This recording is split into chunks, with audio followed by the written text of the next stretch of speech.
Donc Nicolas, c'est le fondateur et le directeur, hem, je ne sais pas comment, d'une association, ouais, qui s'appelle Yes We Camp. Vous allez voir, alors je sais que tu as plein d'images, donc les images vont aussi beaucoup éclairer, ton action, qui est vraiment là une structure qui transforme la ville depuis un certain temps maintenant, une dizaine d'années. Vous venez de fêter vos 10 ans, je crois. Et c'est des projets qu'on aime beaucoup et où l'art a toute sa place et où tout ce qu'on vient de décrire finalement peut totalement se moi j'imagine que sans, dévoiler ce que tu vas nous raconter, mais j'imagine que tu peux te retrouver dans pas mal des choses qui ont été dites depuis ce matin. Je te donne la parole Nicolas et j'espère que vous aurez aussi, des questions peut-être ou des envies de participer. Là, c'est le moment de la digestion, je sais qu'on est un peu, mais tu vas nous réveiller tout ça. Merci beaucoup Gaël et oui effectivement, j'aurais presque pu commencer, par la manière dont Maxence a terminé avec, cette citation d'Evor sur, le fait de disposer les formes par rapport à la lumière et d'avancer par test et par expérience. Donc merci beaucoup pour l'invitation. En plus, ça m'a touché particulièrement parce que moi j'ai grandi ici au Havre. J'ai passé, les 10 premières années de ma vie. Le week-end, j'allais sur les porte-conteneurs avec mon père et je me souviens d'escalader enfant les pentes, du volcan. Voilà, mais je pense que c'est quand même pas pour cette raison que vous m'avez proposé de venir. Je suis là pour vous parler de Yes We Camp.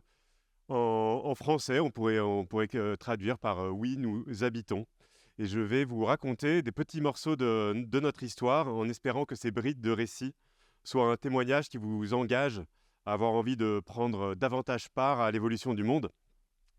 Moi, ce que je veux vous partager, c'est mon espoir, ou enfin mon désir que l'on s'éloigne progressivement ensemble de la société de consommation pour aller vers une société moins prédatrice, une société plus épanouissante et davantage maillée, nous tous, les uns les unes avec les autres.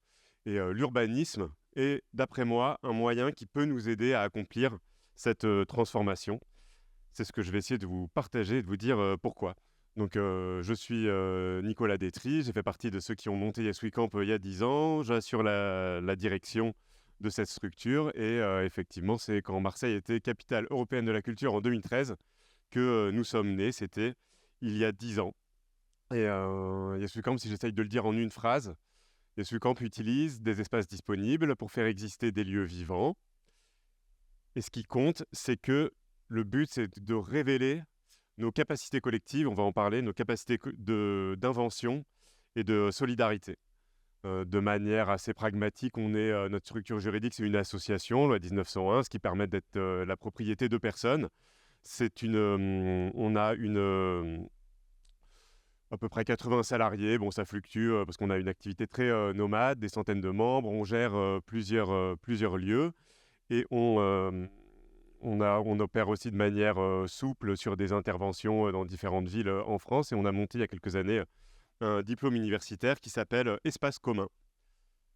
Donc pour commencer, je voudrais commencer de manière très charnelle, très incarnée, en vous présentant toute une série de situations. Je ne vais pas raconter les projets, mais je voudrais vous partager des scènes de vie. Ici, on est à Venise, dans une caserne militaire abandonnée. Et en quelques semaines d'un grand chantier collectif, on a créé des douches, une cuisine, un bar, des dortoirs et des hébergements sous tente. C'était pendant la Biennale de Venise en 2018. Là, c'est un village dans les Cévennes. Un jour, le maire nous a passé un coup de fil. Bonjour Yes We Camp, je vais perdre ma licence 4. Et si je la perds, je ne pourrai pas réouvrir mon bistrot. Alors venez si vous voulez, je vous prête une grande maison. Vous venez cet été, vous recréez de l'activité dans mon bar, qui fait aussi restaurant, épicerie locale. On y a passé 2 mois, puis un repreneur a pris le relais. Hum, le beau bout des Cévennes, c'était à Saint-Martin-de-Boubeau. Ici, c'est un terrain vague, au croisement de plusieurs grandes cités dans les quartiers nord à Marseille. C'est vraiment très grand, hein, ça fait 16 hectares cet endroit. Et les principales pratiques qui existaient avant qu'on arrive, c'était des promenades canines, du motocross illégal. Et après quelques années de soins et d'aménagement de cet espace, eh bien, ce terrain assez sauvage est progressivement devenu un espace collectif paisible, un parc en fait, mais pas un parc municipal, plutôt un parc participatif qui s'est fabriqué au fil d'heures et d'heures de discussions, de rencontres et d'échanges. Euh, la journée, le soir, le week-end. Ici, on voit un groupe de jeunes de la Castellane qui avaient perdu l'accès à un garage où ils faisaient de la boxe. On a construit ensemble des rings de plein air. Avec les femmes de la cité du Plan d'Ao, c'était pas la boxe, c'était plutôt ce qui les intéressait, c'est d'avoir des fours Donc on a construit 2 fours, un au-dessus et un souterrain. Puis on les a abrités du soleil et de la pluie. Une autre famille est arrivée. Le père était maître d'arts martiaux, avait le projet de monter un ranch.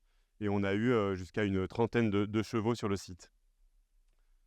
Là, on est toujours à Marseille. On est dans une cuisine, comme vous le voyez. C'est une assez grande cuisine. C'est une cuisine professionnelle. En fait, c'était une auberge de jeunesse qui a fermé. On l'a récupérée il y a quelques années. On accueille aujourd'hui 70 femmes et enfants qui étaient à la rue. Donc techniquement, réglementairement, c'est un foyer d'hébergement d'urgence. Donc on a des financements de l'État pour ça et il y a toutes les règles qui s'appliquent, dont la règle qui dit que les repas doivent être produits par les filières professionnelles. Mais nous, on fait un peu différemment. On s'organise ensemble pour que ce soit les femmes qui cuisinent elles-mêmes, accompagnées par nous, nos équipes de cuisine, et qui puissent partager les repas et puis même pouvoir parfois les vendre dans des activités traiteurs, dans des journées portes ouvertes qu'on organise à l'auberge. Là, on va à Paris. Vous voyez le bitume par terre. Ce bitume, c'était les voiries de l'ancien hôpital Saint-Vincent-de-Paul, puisque là, c'est tout un ancien hôpital, donc avec les différents bâtiments et ces espaces entre les deux. Et en fait, là encore, par des interventions assez frugales en termes financiers, mais significatives et artistiques, tout cet espace de voirie est devenu un parc avec des enfants, avec des familles, avec des marchés, avec beaucoup d'événements. On a fait un camping aussi, permettre les nuits été les moins chères de la capitale. Et ce camping dont les cabanes ont été construites avec la participation de personnes qui ont vécu à la rue et qui étaient hébergées dans les anciennes chambres de cet ancien hôpital. C'était quand même part de 400 anciens SDF et 400 travailleurs migrants avec un foyer Coalia. Donc 800 personnes qui habitaient dans cet espace pendant plusieurs années. Et lui qui était résident, il nous voyait bricoler, il nous a dit moi je sais fondre du métal. Et puis très bien, il a organisé des ateliers tous les samedis avec beaucoup de succès. Là, on pourrait croire à un club de Scrabble. Effectivement, c'était ce que c'était certains samedis dans la journée. Mais après, dans cette grande pièce qui était l'ancienne lingerie de l'hôpital, le soir, on poussait les tables. Et dans ce même endroit, c'était fanfare, karaoké et grosse fête, en terminant jamais trop tard, puisque comme il y a 800 personnes qui vivent ici, on terminait à minuit au plus tard. Et pendant le Covid, après, il y a plein de gens qui sont venus à la porte en disant je suis sûr qu'il doit se passer des choses ici. Est-ce qu'on peut aider ? Et effectivement, on a monté toute une chaîne de production alimentaire et de distribution et on a compté, on a approché la production de 100 000 repas pendant les 3 mois du premier confinement. Je continue le voyage. Ici, on est à Martigues, donc ville industrielle, ouvrière, qui moi, me fait penser d'une certaine manière à la ville du Havre. Là, on voit le soleil est plutôt bas, c'est la fin de journée. Et toute cette journée-là, on a fabriqué ce que vous voyez au milieu, c'est un grand radeau. On était dans un quartier, un des quartiers populaires de Martigues. 8 week-ends de suite, chaque quartier un radeau. Et ensuite, quand les 8 radeaux étaient prêts, des 8 quartiers différents, on a lancé la grande parade, une grande parade sur l'eau, sur l'étang de Berre. Ici, c'est un dispositif qui s'appelle accueil de jour. Donc, c'est un endroit qui en fait est ouvert la journée. C'est pas de l'hébergement d'urgence, c'est pas ouvert la nuit. Mais les personnes qui en ont besoin, on est à Paris là. Donc c'est principalement des personnes en parcours d'exil. Elles peuvent venir et puis se reposer, se laver, manger, se faire couper les cheveux, recevoir une aide administrative. Et le soir, au lieu de fermer, on laisse ouvert et il y a toute une série de programmations qui s'organisent après l'aide sociale avec des ateliers, des conférences, des moments festifs. Marseille encore, ça c'était notre naissance en 2013. Donc là on voit c'est les voisins de l'Estac.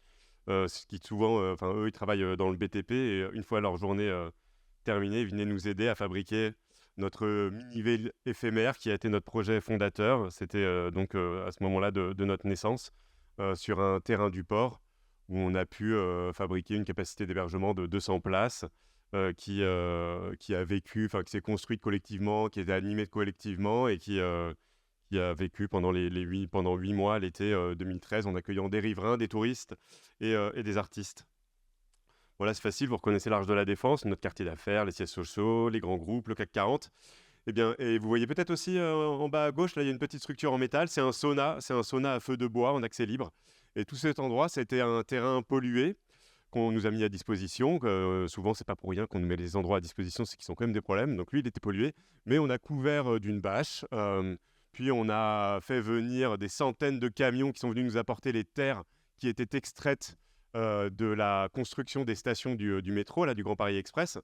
Et puis, on a planté des arbres, dont certains vont être utilisés ensuite sur les parvis des gares du Grand Paris Express, avec les habitants, avec les écoles. Et cet endroit est devenu et est encore une sorte de grand jardin, un jardin urbain. Bon, je pourrais vous en raconter encore beaucoup d'autres, vous dire nos parades à vélo, les résidences artistiques sur les toits, les pizzas collectives des enfants qu'on fait dans la rue, les bâtiments aussi que l'on construit, les artistes émergents que l'on programme. Et bon, je m'arrête. Je m'arrête pour essayer de se poser cette question ensemble et de se demander qu'est-ce que toutes ces situations ont en commun. Et d'ailleurs, j'aurais été curieux si on avait le temps de demander un peu à chacun d'entre vous de répondre. Et voilà, entre jardin collectif, hébergement d'urgence, accueil de jour, programmation artistique, chantier, cuisine, fête, qui sont des situations différentes dans des villes différentes, qu'est-ce que vous avez ressenti de commun? Moi, je peux vous dire ce que je ressens et pourquoi je suis touché, pourquoi je me sens engagé dans la production de toutes ces situations. Il y a d'abord quelque chose qui relève d'une forme de liberté, comme si les carcans tombent et disparaissent.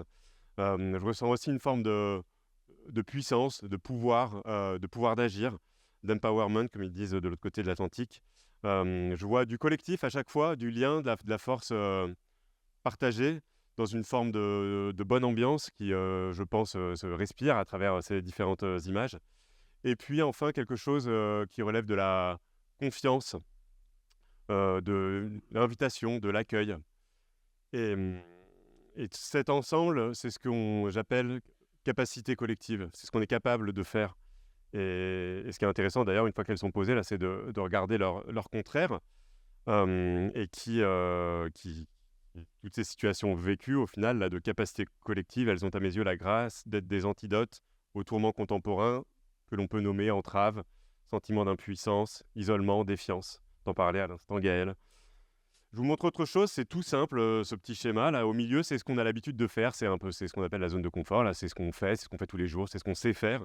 Et après tout le jaune là, ce beau jaune vif de cette couleur joyeuse, c'est tout ce que nous pourrions faire il nous manque pas grand-chose pour nous pousser là avec peut-être plus de confiance, de soutien collectif, un peu de panache et créer ce pouvoir d'agir. Et c'est justement ça la mission secrète de Yes We Camp, c'est de révéler cet arc jaune, hein, ces capacités d'invention et de solidarité dont on estime que nous sommes tous capables. Et pour accomplir cette mission, on a un outil du tonnerre, c'est que nous fabriquons des lieux. Des lieux, là, toutes ces situations qu'on a vues en photo, elles ont aussi en commun de se passer dans des lieux que nous gérons avec Yes We Camp et nos partenaires. Donc c'est des lieux qu'on a pensés, qu'on a imaginés, qu'on a qualifiés, qu'on a transformés, toujours de manière partenariale, on ne fait jamais tout seul. Et aussi ce qui se passe, donc on existe depuis 10 ans, tous ces lieux-là, ils nous ont été mis à disposition de manière gratuite. Quand on connaît le coût d'accès à l'espace, les bureaux, le logement, c'est quand même déjà en soi une belle réussite d'avoir de l'espace gratuit dans des cœurs de ville. Et voilà. Et après, la condition de cette gratuité, c'est que ce sont des mises à disposition qui sont limitées dans le temps, quoi. Un jour, elles ont une fin. Et c'est pour ça que notre pratique est nommée par certains observateurs d'urbanisme temporaire ou urbanisme transitoire. Et donc, dans ces lieux, on est évidemment toujours en France, hein, soumis aux lois de la République, mais quand même, il y a un effet mini-monde qui se crée et où on sent qu'on peut intervenir, agir de manière un peu différente. Et ce qui est intéressant, c'est de pouvoir modifier les formes de l'espace de telle manière à ce qu'elles produisent une attitude collective différente qui nous permette aussi de travailler la question des règles. Et les communs, vous savez que la commun, c'est les fabriques des règles. Il y a une ressource. Et parce qu'on a identifié que c'est une ressource rare et qu'on est plusieurs à avoir besoin de l'utiliser, on est une communauté d'usagers qui a besoin de produire des règles pour maintenir la ressource. Donc c'est pour ça que d'ailleurs notre diplôme universitaire s'appelle Espace commun, pour se dire que c'est cette ressource. Donc, quelques exemples de ces lieux. Tout à l'heure, vous avez vu ce qui s'y passe avec les photos, mais pareil, en passant un peu vite. Donc là, c'est le site des Grands Voisins à Paris. C'est quand même 3,4 hectares qu'on a eu gratuitement pendant 5 ans dans le quartier bourgeois du 14e arrondissement de Paris. On a utilisé 22 000 m² bâtis et 15 000 m² d'espace extérieur. Là, le grand terrain vague à Marseille, là-bas, vous pouvez assez bien voir qu'autour, les infrastructures urbaines, le centre commercial, les autoroutes, les cités, les fameux 16 hectares tout en pente sur lesquels on est resté engagé pendant 6 ans. Jusqu'à se faire planter par la mairie, pardon, ça faudrait pas me dire.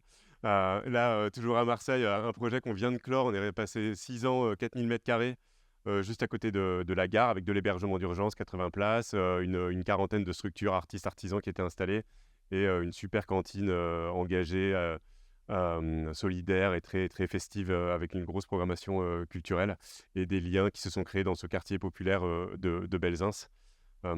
Ici, c'est Venise, la fameuse caserne militaire où on a passé quelques mois lorsque nos amis de l'agence d'architecture Encore Heureux étaient les commissaires de la Biennale, qu'ils avaient nommé lieu infini.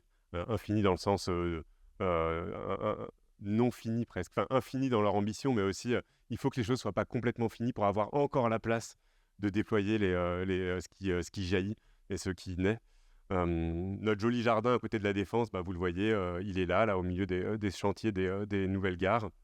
Un bâtiment de 10 000 mètres carrés, donc assez colossal, qu'on a eu pour une durée trop courte. Je ne suis pas sûr qu'on le refasse à 18 mois, c'était un peu court, mais on a accueilli un centre de formation de la Croix-Rouge et plus de 300 artistes qui ont investi les lieux pendant cette période. Ça, c'est assez beau. Bon, c'est à Paris, j'en ai pas encore parlé, mais c'est c'est la dernière grande opération d'aménagement urbain de la ville de Paris. Et dans le contexte d'incertitude qui existe aujourd'hui entre le coût des matières premières, puis là, il y a aussi que c'est un terrain SNCF qui ils sont pas d'accord avec la ville de Paris sur le prix de vente. Donc, on sait que ça va prendre des années avant qu'il ne se passe quelque chose. Et nous, ce qu'on dit à l'aménageur, c'est le gros budget. Il y a 25 millions d'euros qui sont prévus pour faire un parc. En fait, au lieu de dépenser quand tout le monde sera d'accord dans 10-15 ans, peut-être qu'on pourrait avoir des premières tranches de financement pour que ce soit un déjà parc. En fait, si c'est déjà ouvert et qu'on peut y aller et qu'il y a une vie collective participative, on remplit déjà cette fonction d'usage social que la ville de Paris inscrit dans son plan d'urbanisme. Voilà, les amarres, c'est l'accueil de jour. Là, ce qui est intéressant aussi, c'est que ça fait 3 ans qu'on est là, avec l'association Aurore qui gère l'accueil de jour. Nous, on gère les lieux, on ne gère pas directement le travail social. Il y a une entreprise qui a gagné un concours d'urbanisme et qui a un bail de 50 ans, et qui en fait nous demande de rester, que l'accueil de jour continue. C'est un opérateur de logistique urbaine, il y aura plein de bureaux, il y a 6000 mètres carrés, ça coûte 40 millions d'euros de faire les travaux. Mais derrière, nous, on sera encore là, ils nous demandent d'être là pendant 50 ans, donc ça reste du temporaire, mais c'est du temporaire de 50 ans. L'auberge, la fameuse auberge marseillaise avec l'accueil, l'hébergement d'urgence de femmes. Et là, un peu en teasing, je ne suis pas sûr que ça se passe, mais c'est la plus grosse caserne militaire à Marseille. Elle est juste à côté de la gare, dans le quartier de la Belle de Mai, quartier très populaire. Et c'est possible qu'on obtienne cet espace pour une durée de 6-7 ans. On est en coportage avec la Fondation Abbé Pierre sur ce projet. Donc voilà, vous parlez un peu de méthode, du coup, après, comment ça se passe quand on intervient. Il y a tout le temps de montage, donc il faut avoir la mise à disposition des lieux. C'est beaucoup d'échanges, ça ne s'obtient pas. Après, quand on a le lieu, ça paraît facile, mais il y a ce travail préalable de conviction et de confiance. Ensuite, on monte le groupement partenarial. Typiquement, là, sur la caserne, donc je vous dis, on est avec la Fondation Abbé Pierre, mais on voulait aussi que la place des habitants soit structurellement intégrée et ne pas faire comme la mécanique des équipements culturels au XXe siècle où on crée un temple, un lieu, une prog et après on recrute quelqu'un en direction des publics pour essayer d'avoir les gens du coin qui viennent. Donc à la source, au moment de la conception et de la genèse, il y a déjà cette participation très ultra locale. Donc on crée un groupement partenarial, on réfléchit ensemble au programme. Le programme il s'adapte en fonction des besoins, du contexte, du quartier, du territoire, mais il s'adapte aussi en fonction du bâtiment.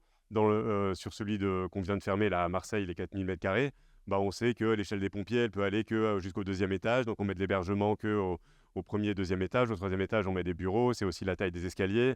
En fait, on s'adapte dans une logique d'économie de coûts pour faire des travaux minimum. C'est un peu l'écologie de nos projets.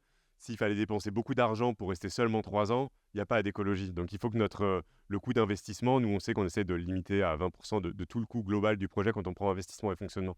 Donc, pour cela, il faut être assez malin et que tout en restant dans les normes, être capable, une salle, si elle fait 250 mètres carrés et qu'elle sera en ERP 4e catégorie, en fait, on va faire un stockage de 50 mètres carrés. Comme ça, la salle, boum, elle est sous 200 mètres carrés. On reste en 5e catégorie et on n'a pas besoin de payer un système de sécurité incendie qui coûte plus cher. Voilà, donc on s'adapte. On a des bons architectes qui arrivent à faire ça. Et puis après, quand les bâtiments sont grands, ce qui est bien, c'est qu'il y a encore de la place. Il y a toujours de la place. Donc on ouvre, on lance un appel et celles et ceux qui souhaitent prendre part à l'aventure peuvent se proposer. Et puis c'est comme ça qu'on peut être des centaines de structures à cohabiter dans des endroits. Donc ça, après, c'est la vie du projet. Le lieu, il est ouvert. Il y a tout un système de gouvernance partagée qui se met en place. Très important aussi, on gère toujours les cantines, les bars. C'est vraiment l'endroit de l'accueil par excellence. Et l'alimentation, c'est ce qui lie. Et quoi de mieux que comme comptoir d'accueil pour expliquer le projet que d'aller prendre un café ou un verre. Donc ces lieux-là, dans leur cycle de vie, à un moment, ils produisent énormément de services quotidiens. Et ce qui est beau, c'est quand les choses jaillissent un peu d'elles-mêmes. Nous, notre boulot, c'est à la fois de donner cette espèce de liberté, quoi, de sentiment de laisser faire, mais tout en étant capable d'assurer une direction éditoriale maîtrisée, direction artistique du lieu, et que donc on dit le plus souvent oui, mais parfois il faut aussi être capable de dire non et d'assumer ce rôle d'opérateur central de ces espaces. Mais voilà, en tout cas, c'est un peu comme un jardin au printemps, il y a tout qui se déploie, le lieu déploie des entrelacs et puis naissent des fruits de coopération qui se construisent au fil des échanges et des rencontres. C'est une approche très artistique au final. Enfin, on fait presque une œuvre habitée. C'est la manière dont nous, et on a beaucoup d'artistes d'ailleurs dans l'équipe, des salariés, là, c'est des artistes en CDI, ils sont contents de ce statut. Et donc les artistes, ils ne sont pas seulement là en résidence et en programmation, ils sont aussi à la source en conception et en pilotage. Et après, il y a une autre boucle vertueuse qui peut se mettre en place, c'est sur la question de la visibilité et de la notoriété, notoriété publique, médiatique, professionnelle, et qui fait qu'il y a plus de monde toujours qui vient et qu'on vient augmenter l'entrelac des rencontres. Et puis un jour, eh bien, il faut partir. Hein, voilà, peut-être qu'un jour, on nous demandera plus de partir parce qu'on dira que c'est très bien comme ça. Mais nous, jusqu'à ce jour, en tout cas, on respecte ces échéances de libération des lieux parce que c'est notre capital de confiance. On n'a pas beaucoup d'argent, pas grand-chose, mais ce qu'on a, c'est cette espèce de notoriété qui fait qu'on continue à nous confier des lieux, à nous et même à d'autres. Donc il ne faut pas rompre ce cycle de confiance. Mais pour autant, les départs, c'est des moments où il y a une forme de deuil. On quitte un quotidien, on abandonne, enfin on fait de fermer des utilités qui existent au quotidien. Mais là où on se fabrique un regard apaisé sur la nécessité de ces départs, c'est sur la conviction qu'il existe un héritage et que nous sommes des acteurs de long terme. Nos interventions tout à l'heure, avant, Marc Vatinet disait on travaille on assume l'éphémère car il produit la métamorphose. Voilà, c'est joliment dit. Je me suis dit, mais dans l'héritage qui perdure au-delà de nos années dans ces lieux, il est d'abord spécifique au lieu lui-même. Tous les lieux sur lesquels nous avons été engagés ont eu un programme futur qui a été modifié par le fait de notre présence. Les grands voisins, là, les 60 000 m² de Saint-Vincent-de-Paul, le programme a changé de manière significative suite à notre présence. Il ne devait y avoir aucun artisanat, aucun commerce. Ils ont gagné 8 000 m² d'activité. Finalement, il y aura de l'hébergement d'urgence, des choses qui n'étaient pas prévues. Et il y aura aussi des dispositifs d'animation du quartier pour essayer de faire vivre cette espèce de bonne ambiance et de cohabitation des usages. Le projet à Marseille qu'on vient de fermer, c'est la ville qui a racheté, alors qu'au début, le bâtiment aurait pu être vendu pour faire du logement privé ou des bureaux. La ville fait racheter par son bailleur social et garde l'intégralité de ce que l'on a proposé en termes de programme en ajoutant quelques logements sociaux. Donc voilà, il y a un tuilage, il y a un héritage programmatique. Il y a aussi un héritage des liens. Quand des structures naissent ou s'assemblent, ou des programmes se tissent dans les contextes favorables des espaces-temps de nos lieux, la plupart du temps, ils continuent. Enfin, les gens ne meurent pas, les structures, les entreprises, les assos, elles vont vivre hors les murs. Là, à Marseille, on a créé pendant le Covid toute une mécanique d'aide alimentaire avec plein de partenaires où on récupère la nourriture de la banque alimentaire, on cuisine des centaines de repas toutes les semaines qui sont distribués par des clubs de supporters de l'OM. Bon, bah ça, c'est pas parce qu'on n'a plus Coco Velten qu'on va pas continuer. Donc, on a trouvé d'autres restaurants et on prolonge. On prolonge. Et le troisième héritage, et c'est ma troisième et le dernier point un peu de mon intervention, c'est, là je l'ai nommé héritage témoignage de bifurcation. Alors bifurcation, bon, ok, c'est un mot un peu dur, un peu ingénieur, mais moi je l'aime bien. Bifurcation, c'est quand il y a une fourche, là c'est quand il y a une division en deux branches, il y a deux chemins. Moi ça me parle, ça me plaît parce que ça me fait penser qu'il y a d'autres chemins que celui qu'on connaît et qu'on emprunte ensemble en ce moment. Et je crois que fondamentalement, tous ceux qui prennent part à Yes We Camp et depuis l'intérieur de l'asso et dans les lieux, c'est quelque part pour montrer l'existence, la possibilité de ces autres chemins, donc d'une modification de nos modes de vie, de notre art de vivre, hein, parce que l'art dans la ville, c'est aussi notre manière de vivre, c'est notre art de vivre et une modification de notre système économique et social. Et bon, je crois que je n'ai pas commencé par ça, mais ça devrait être le début de toute intervention. On a deux très grands problèmes. Le premier, il est très physique, il est très factuel, c'est qu'on grignote la terre à un point tel qu'on ne peut pas renouveler les ressources que l'on prélève à chaque moment. Là, quand on nous dit en juillet qu'on a mangé la terre et qu'on rentre dans la deuxième planète, c'est pas une figure de style. Et puis les compteurs, ils se remettent pas à zéro les 1er janvier. Enfin, les choses, elles sont abîmées. On vit en ce moment l'érosion de tout le système vivant, animal et végétal, qui est le support de nos modes de vie actuels. Et j'espère qu'on est tous conscients à quel point ce changement climatique d'origine humaine, c'est quelque chose qu'on va payer horriblement cher. Donc ça, c'est le premier problème, qui est quand même aujourd'hui très bien documenté. Et le deuxième, c'est celui des rapports sociaux. Les derniers rapports prospectifs de la Croix-Rouge Horizon 2030, ils nous alertent sur 3 phénomènes concomitants. Il y a l'isolement des personnes. Hier, là, on participait à Paris au lancement du baromètre de la fraternité. Ils avaient cette petite stat. 55% des Français expriment un sentiment d'isolement et de solitude. Maxence en a parlé juste avant. Donc voilà, l'isolement des personnes, la polarisation des opinions, renforcée par les réseaux sociaux, et la défiance envers les institutions publiques qui sont ce qui nous reste de socle commun. Donc voilà, j'espère qu'on partage collectivement un constat qui serait que l'organisation actuelle de notre tribu humaine à 8 milliards d'individus sur la seule planète habitable connue, c'est une organisation défaillante, donc on est dans une forme d'impasse. Et puis quand bien même on enlèverait le premier, là, quand bien même il n'y aurait pas l'impasse climatique, moi personnellement, j'appellerais de mes voeux à ce quand même on change, parce qu'on s'éloigne de cette société de consommation et d'isolement. Voilà. Et ce que j'aime pardon, avec Yes We Camp et avec nos lieux, nos actions, nos festivals, c'est qu'on révèle concrètement par l'expérience ces autres possibilités. Donc, quelque part, il y a 2 bonnes nouvelles que je retiens à ça. La première, c'est que peut-être il n'y a pas besoin de tant construire. Construire, c'est quand même ça qui abîme aujourd'hui. C'est quand même le problème écologique, il est lié à l'artificialisation des sols, au prélèvement des ressources. Il y a les gaz à effet de serre aussi. Le bâtiment en produit beaucoup, mais avant tout, il faudra arrêter de grignoter la terre. Et quand je vois tout ce qui se passe dans nos lieux, je me dis qu'il n'y a peut-être pas besoin qu'on construise encore tant que ça. Donc ça s'appelle l'intensité d'usage. C'est qu'est-ce qu'on peut faire dans un bâtiment. Quand on voit tous les bâtiments qui sont dans nos villes, ils ont tous une sorte de dette carbone et on se doit de les utiliser au maximum. Et aujourd'hui, il y a très peu de bâtiments qui sont beaucoup utilisés. Tout est sous-utilisé. Les bureaux, il y a plein de logements vacants, il y a plein de bâtiments sous-utilisés, les équipements culturels aussi. Et là, on travaillait un moment sur un indicateur qui serait des sortes de mètres carrés heure. Et un bâtiment, ils pourraient se parler entre eux, ils disent « toi, tu roules à combien de mètres carrés heure ?» Et nous, dans nos lieux, les salles, elles sont utilisées la journée, elles sont utilisées le soir, pendant les vacances, elles sont utilisées le week-end. Le soir, il y a une chorale avec la cloche, là, une structure qui travaille des personnes à la rue. Là, en journée, on peut la louer pour rentrer un peu d'argent et accueillir des groupes, on peut faire une réunion collective. Donc, on a vraiment beaucoup de place pour être capable d'augmenter les usages. Et l'autre bonne nouvelle, c'est que quand on fait ça, quand on fait de l'intensité d'usage, on se croise davantage.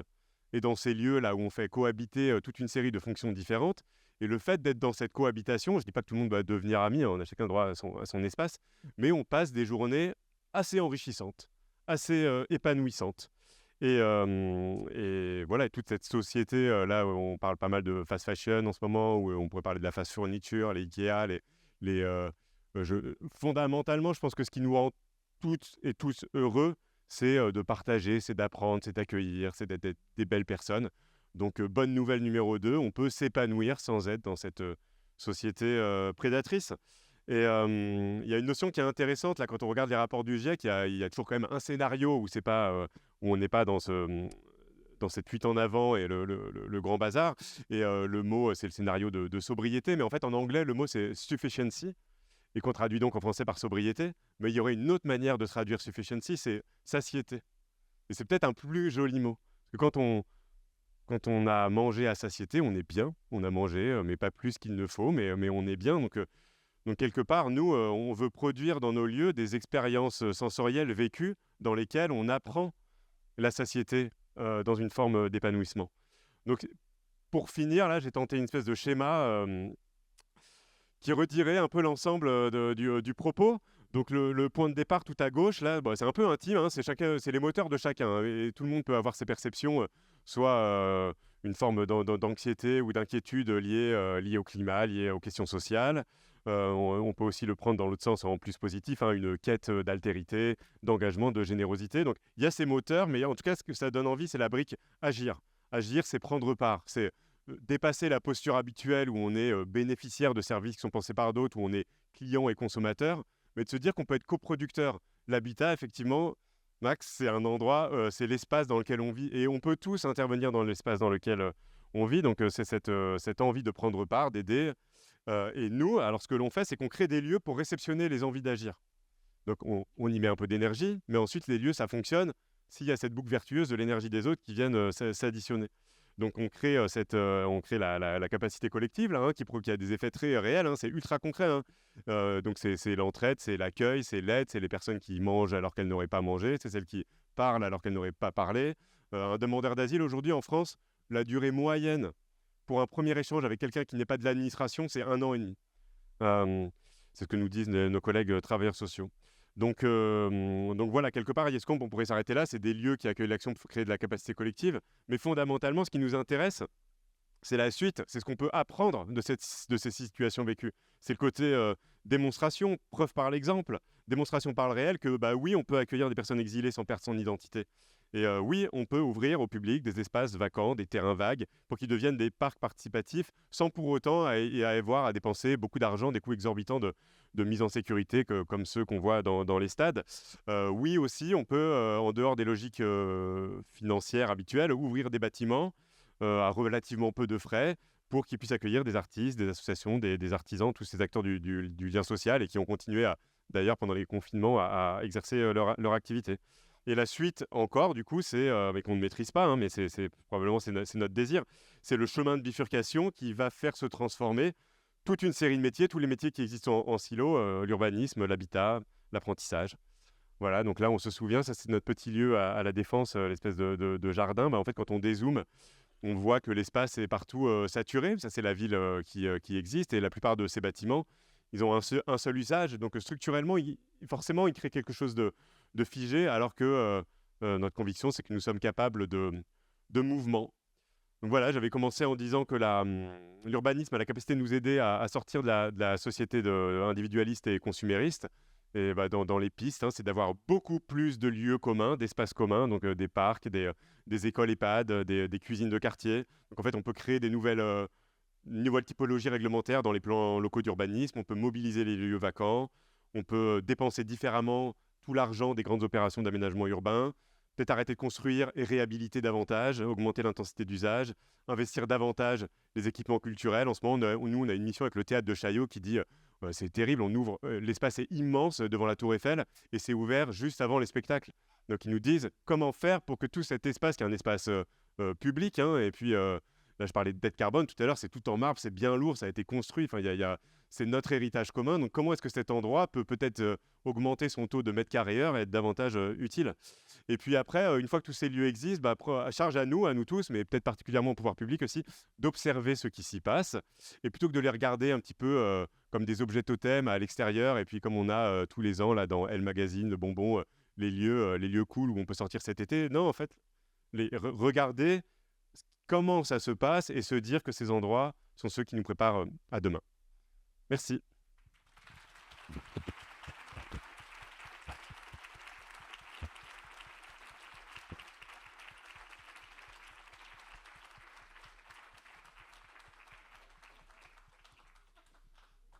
Merci Nicolas. Difficile d'enchaîner parce que tu as tellement convoqué de choses justes et qui sont en permanence brassées par un certain nombre d'acteurs et on sent évidemment ta conviction, mais surtout on sent la manière dont vous savez agir et j'en ai fréquenté au moins 2 voire 3 et je sais très bien comment ça s'y passe et moi, je suis très admiratif de cette énergie. Est-ce que, et fondamentalement tu as raison, donc il n'y a pas grand-chose à ajouter. Est-ce que dans le public il y a quelques questions ou pas à poser à Nicolas? Est-ce qu'il y a des projets sur Le Havre? On est venu au Havre plusieurs fois déjà, lors des 500 ans de la ville, on avait fait la signalétique. de cheminement là, à travers les œuvres. Et on faisait partie il y avait tout un équipage de collègues de collectifs cousins avec lesquels on était intervenus sur le fort de Tourneville.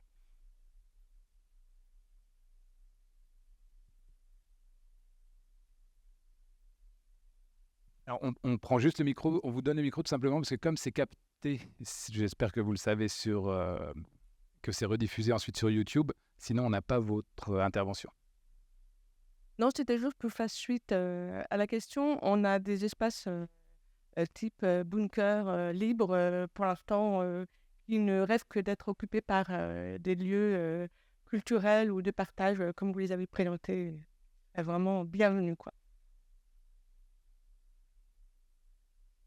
En fait, dans l'articulation qu'on doit produire, dans les ingrédients, si on faisait une équation, là, il y a des lieux plus des gens égale de la capacité collective. Et entre les deux, un petit peu de méthode Yes We Camp, quoi. Et après, il y a quand même la construction du modèle économique. Il y a ces lieux, tout cela coûte relativement peu cher quand on les compare au coût de la construction, au coût de la gestion.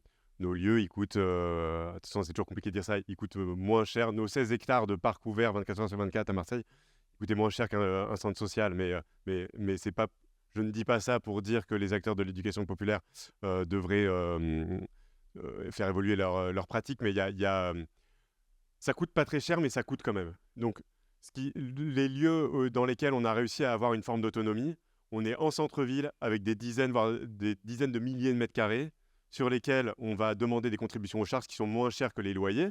Donc il y a un effet vertueux, mais mine de rien, ça nous fait un sacré budget d'animation. Donc comment est-ce qu'on est capable de transposer ce modèle dans des espaces qui sont moins au cœur des tensions foncières donc c'est là où il y a une articulation à trouver entre ce que l'économie qu'on est capable de produire et on y tient et qui va venir autofinancer une partie du modèle, et des financements tiers qui viennent compléter ce modèle. Parce que moi, je ne crois pas du tout à ce que l'on puisse autofinancer ce genre de dispositif. Et je trouve que ce serait d'ailleurs bien dommage, parce que c'est important qu'il y ait autour de la table la puissance publique. Je crois très fort au service public. On a besoin, et on va avoir d'autant plus besoin dans les adversités à venir, d'une institution, d'un service commun qui soit réactif. Et on progresse tous. Nous, au fil de ces situations, on n'a fait que grandir, apprendre, se transformer. Et on a tous droit à ces espaces de transformation, y compris les opérateurs de politique publique qui sont dans les administrations, qui sont dans les groupes politiques élus. Donc on trouve très important que ces lieux qui sont des nouveaux lieux de la cité, qui sont la cité du futur, soient copilotés et co-observés par l'action publique. Et donc d'avoir systématiquement des financements publics. Donc on dépend, pour lancer ce genre d'initiative, de l'implication d'un exécutif municipal. Et c'est vrai que nous, il y a quelques projets, on les a fait en autofinancement, mais c'est surtout pas le message que l'on veut passer. Et quand par exemple, la caserne à Marseille, c'est pas, il y a quand même des travaux à faire. On fixe comme condition d'entrée dans les lieux que la préfecture, l'État et les collectivités locales participent au coût d'entrée dans les lieux, puis à hauteur de 40% du coût de fonctionnement. On ne dit pas de problème, on autofinance à 60%. C'est une manière aussi de garder le centre de gravité de la décision, mais de dire nous comptons sur ces financements tiers à hauteur de 40%. Et si ce n'est pas des financements publics, ça pourrait être des financements privés, donc du mécénat, de la philanthropie. Aujourd'hui, on n'a jamais été vers ces financements-là. Aujourd'hui, on s'ouvre et on va lier des nouvelles discussions pour essayer de voir si ça serait possible, et de se dire, voilà, si nous sommes ensemble, la société, elle est composée par des individus, par des institutions et par le monde entrepreneurial qui peut, de manière sincère, avoir envie de prendre part aux dynamiques de transformation. Donc il y aura toujours la question de la propriété et du modèle économique. Nous, on est toujours intervenus hors cadre de propriété. Quelque part, du coup, ça veut aussi dire que ça ne bénéficie à personne. Il y a une forme de beauté du geste. Après, ce n'est pas une très bonne tactique en termes économiques pour nous, parce qu'à chaque fois qu'on sort d'un lieu, on n'a pas de fonds de commerce, on n'a rien, on sort, la sortie ça coûte, et on sort presque plus désargenté que quand on est arrivé. Mais ça montre aussi que la propriété, c'est quelque chose qu'il faut revoir. Elle est trop accaparante aujourd'hui. Quelqu'un qui possède un lieu, il peut le transformer. À Marseille, sur le Haut-Panier, il y a un grand endroit, c'était l'Hôtel Dieu, ça faisait des centaines d'années que c'était un hospice, et là d'un coup c'est racheté par Accor, ça devient un hôtel de luxe, et on ne peut plus y aller. Et donc, c'est comme si on avait oublié une sorte de servitude, une continuité de services communs qui pourrait exister du fait que ça a existé pendant plusieurs siècles. Et sur le terrain, le magnifique terrain à Marseille, c'est peut-être mon projet le plus fort, je trouve, de Yes We Camp. C'est un terrain privé et on a fini par se disputer par le propriétaire. On est parti. Et sur ce terrain-là, il avait acheté 300 000 euros. Nous, on a dépensé 1,6 million. Et on a créé une identité, un patrimoine immatériel, des usages. On en a fait un parc public. Et en fait, dans le droit, aujourd'hui, on perd et on doit partir. Donc, comment est-ce qu'on est capable, parfois, d'avoir des mécanismes de portage foncier qui permettraient de faire valoir davantage l'usage et l'intérêt collectif plutôt que je possède, j'ai droit. Merci beaucoup, Nicolas.